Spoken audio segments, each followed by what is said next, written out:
ಒಂದಿಷ್ಟು ಲೋಕಸಭಾ ಕ್ಷೇತ್ರಗಳಿಗೆ ಅಭ್ಯರ್ಥಿಗಳ ಆಯ್ಕೆ ಆಗಬಹುದು ಅನ್ನೋ ಚರ್ಚೆಗಳು ಕೇಳಿಕೊಳ್ತಾ ಇದೆ, ನಿಜವೇ? ಸಾಕಷ್ಟು ಪ್ರಮುಖರ ಅಭಿಪ್ರಾಯ ಕೂಡ ಇದೆ. ಅದು ನಮ್ಮ ಗುರಿ ಇರ್ತಕ್ಕಂಥದ್ದು ಎಲ್ಲ 28 ಕ್ಷೇತ್ರಗಳನ್ನು ಗೆಲ್ಲಬೇಕು. ಹಾಗಾಗಿ ಗುರಿಯನ್ನ ಮುಟ್ಟಬೇಕು ಅಂತ ಹೇಳಿದ್ರೆ ತಡ ಮಾಡದೆ ನಮ್ಮ ಅಭ್ಯರ್ಥಿಗಳು ಅತಿ ಶೀಘ್ರದಲ್ಲೇ ತೀರ್ಮಾನ ಆಗಬೇಕು. ಕಾರ್ಯಕರ್ತರು ಕೂಡ ಗೊಂದಲ ಇರೋದೆಲ್ಲ ಕೆಲಸ ಮಾಡೋದಕ್ಕೆ ಅನುಕೂಲ ಆಗುತ್ತೆ ಅನ್ನೋ ಅಭಿಪ್ರಾಯನ ನೀಡಿದ್ದಾರೆ. ನಮ್ಮ ಕೇಂದ್ರದ ವರಿಷ್ಠರ ಜೊತೆ ಈ ವಿಚಾರವನ್ನ ಚರ್ಚೆ ಮಾಡ್ತೇನೆ. ಅನೇಕ ಬಹಳ ದಿನಗಳಿಂದ ಆಕ್ಟಿವ್ ಇಲ್ದಿರೋರು, 4-5 ವರ್ಷಗಳಿಂದ ಆಕ್ಟಿವ್ ಇಲ್ದಿರೋರು, ಮೀಡಿಯಾ ನಿಲ್ಲೋದಿಲ್ಲ ಅಂತ ಹೇಳುವವರೆಲ್ಲ ಈಗ ಮತ್ತೆ ಚುನಾವಣೆ ನಿಲ್ಲೋದಕ್ಕೆ ಬರ್ತಾ ಇದ್ದಾರೆ. ಹೇಗೆ ನೋಡ್ತಾ ಇದ್ರಿ? ನಾ ಮೀಡಿಯಾದವ್ರು ಆಕ್ಟಿವ್ ಇಲ್ಲ ಅಂತ ಅನ್ಕೊಂಡಂಗೆ. ಹೇಳಿ ಸರಿಗ ಉದಾಹರಣೆ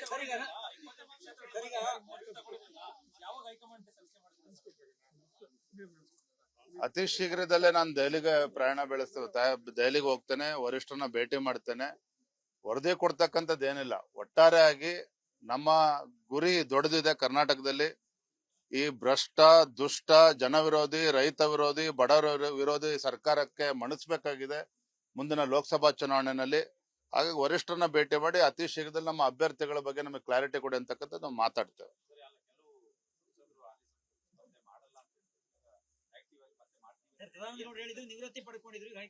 ಎರಡು ಇಡೀ ರಾಜ್ಯದಲ್ಲಿ ಇವತ್ತು ಕಾಂಗ್ರೆಸ್ ಪಕ್ಷದವರು 18-20 ಸ್ಥಾನಗಳನ್ನು ಗೆಲ್ತೀವಿ ಅನ್ನೋ ಭ್ರಮೆನಲ್ಲಿದ್ರು. ಮಂತ್ರಿಗಳನ್ನ ಲೋಕಸಭಾ ಚುನಾವಣೆಗೆ ನಿಲ್ಲಿಸ್ತೇವೆ ಅನ್ನೋ ವಿಚಾರಗಳು ಚರ್ಚೆ ನಡೀತಾ ಇತ್ತು. ಅದೇ ಇವತ್ತು ರಾಜ್ಯದಲ್ಲಿ ಬಿಜೆಪಿ ಪರ ವಾತಾವರಣ ಹೆಂಗ್ ನಿರ್ಮಾಣ ಆಗಿದೆ ಅಂತ ಹೇಳಿದ್ರೆ ಆಡಳಿತ ಪಕ್ಷದ ಯಾವುದೇ ಸಚಿವರು ಕೂಡ ಚುನಾವಣೆ ನಿಲ್ಲೋದಕ್ಕೆ ತಯಾರಿಲ್ಲ. ಕಾರಣ ಅಂದ್ರೆ ಚುನಾವಣೆಯಲ್ಲಿ ಸೋತ್ ಬಿಡ್ತೀವಿ, ಮಂತ್ರಿಯಾಗಿ ಸೋತ್ರೆ ಮುಖಭಂಗ ಆಗ್ತದೆ ಅನ್ನುವ ಸತ್ಯಾಂಶ ಇವ್ರಿಗಾಗ್ಲೇ ಅರ್ಥ ಆಗಿದೆ ಮಂತ್ರಿಗಳಿಗೂ ಕೂಡ. ಹಂಗಾಗಿ ಯಾವುದೇ ಸಚಿವರು ಮುಂದೆ ಬರ್ತಾ ಇಲ್ಲ. ನಮ್ಮ ಸಂಸದರು ಇವತ್ತು ಬಹಳ ಉತ್ಸಾಹದಲ್ಲಿದ್ದಾರೆ. ನೀವ್ ಹೇಳ್ತಕ್ಕಂಥ ಸತ್ಯ. ಯಾರು ನಿಲ್ಲಲ್ಲ ಅಂತ ಹೇಳ್ತಿದ್ರೆ ಅವರು ಕೂಡ ಚುನಾವಣೆ ನಿಲ್ಬೇಕು. ಇದೊಂದು ಬಾರಿ ನಿಲ್ಲೋಣ ಇವತ್ತು, ಯಾಕಂದ್ರೆ ಎಲ್ಲಾ ಕ್ಷೇತ್ರಗಳು ಬಿಜೆಪಿ ಗೆಲ್ಲುತ್ತೆ ಅನ್ನೋ ವಾತಾವರಣ ಕೂಡ ಇದೆ. ಎಲ್ಲರೂ ಕೂಡ ಉತ್ಸಾಹದಲ್ಲಿದ್ದಾರೆ. ಅಂತಿಮವಾಗಿ ಕೇಂದ್ರದ ವರಿಷ್ಠರು ತೀರ್ಮಾನ ಮಾಡ್ತಾರೆ. ಲೋಕಸಭಾ ಕ್ಷೇತ್ರಗಳಿಗೆ ಅಭ್ಯರ್ಥಿಗಳ ಆಯ್ಕೆ ಆಗಬಹುದು ಅನ್ನೋ ಚರ್ಚೆಗಳು ಕೇಳಿಕೊಳ್ತಾ ಇದೆ, ನಿಜವೇ? ಸಾಕಷ್ಟು ಪ್ರಮುಖರ ಅಭಿಪ್ರಾಯ ಕೂಡ ಇದೆ. ಅದು ನಮ್ಮ ಗುರಿ ಇರ್ತಕ್ಕಂಥದ್ದು ಎಲ್ಲ 28 ಕ್ಷೇತ್ರಗಳನ್ನು ಗೆಲ್ಲಬೇಕು. ಹಾಗಾಗಿ ಗುರಿಯನ್ನ ಮುಟ್ಟಬೇಕು ಅಂತ ಹೇಳಿದ್ರೆ ತಡ ಮಾಡದೆ ನಮ್ಮ ಅಭ್ಯರ್ಥಿಗಳು ಅತಿ ಶೀಘ್ರದಲ್ಲೇ ತೀರ್ಮಾನ ಆಗಬೇಕು. ಕಾರ್ಯಕರ್ತರು ಕೂಡ ಗೊಂದಲ ಇರೋದೆಲ್ಲ ಕೆಲಸ ಮಾಡೋದಕ್ಕೆ ಅನುಕೂಲ ಆಗುತ್ತೆ ಅನ್ನೋ ಅಭಿಪ್ರಾಯನ ನೀಡಿದ್ದಾರೆ. ನಮ್ಮ ಕೇಂದ್ರದ ವರಿಷ್ಠರ ಜೊತೆ ಈ ವಿಚಾರವನ್ನ ಚರ್ಚೆ ಮಾಡ್ತೇನೆ. ಅನೇಕ ಬಹಳ ದಿನಗಳಿಂದ ಆಕ್ಟಿವ್ ಇಲ್ದಿರೋರು, 4-5 ವರ್ಷಗಳಿಂದ ಆಕ್ಟಿವ್ ಇಲ್ದಿರೋರು, ಮೀಡಿಯಾ ನಿಲ್ಲೋದಿಲ್ಲ ಅಂತ ಹೇಳುವವರೆಲ್ಲ ಈಗ ಮತ್ತೆ ಚುನಾವಣೆ ನಿಲ್ಲೋದಕ್ಕೆ ಬರ್ತಾ ಇದ್ದಾರೆ. ಹೇಗೆ ನೋಡ್ತಾ ಇದ್ರಿ? ನಾ ಮೀಡಿಯಾದವ್ರು ಆಕ್ಟಿವ್ ಇಲ್ಲ ಅಂತ ಅನ್ಕೊಂಡಂಗೆ.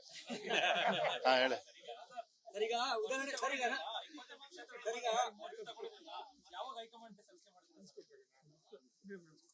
ಅತಿ ಶೀಘ್ರದಲ್ಲೇ ನಾನು ದೆಹಲಿಗೆ ಪ್ರಯಾಣ ಬೆಳೆಸ್ತೇನೆ, ದೆಹಲಿಗೆ ಹೋಗ್ತೇನೆ, ವರಿಷ್ಠರನ್ನ ಭೇಟಿ ಮಾಡ್ತೇನೆ. ವರದಿ ಕೊಡ್ತಕ್ಕಂಥದ್ದೇನಿಲ್ಲ. ಒಟ್ಟಾರೆಯಾಗಿ ನಮ್ಮ ಗುರಿ ದೊಡ್ಡದಿದೆ. ಕರ್ನಾಟಕದಲ್ಲಿ ಈ ಭ್ರಷ್ಟ, ದುಷ್ಟ, ಜನ ವಿರೋಧಿ, ರೈತ ವಿರೋಧಿ, ಬಡ ವಿರೋಧಿ ಸರ್ಕಾರಕ್ಕೆ ಮಣಿಸ್ಬೇಕಾಗಿದೆ ಮುಂದಿನ ಲೋಕಸಭಾ ಚುನಾವಣೆಯಲ್ಲಿ. ಹಾಗಾಗಿ ವರಿಷ್ಠರನ್ನ ಭೇಟಿ ಮಾಡಿ ಅತಿ ಶೀಘ್ರದಲ್ಲಿ ನಮ್ಮ ಅಭ್ಯರ್ಥಿಗಳ ಬಗ್ಗೆ ನಮಗೆ ಕ್ಲಾರಿಟಿ ಕೊಡಿ ಅಂತಕ್ಕಂಥ ನಾವು ಮಾತಾಡ್ತೇವೆ.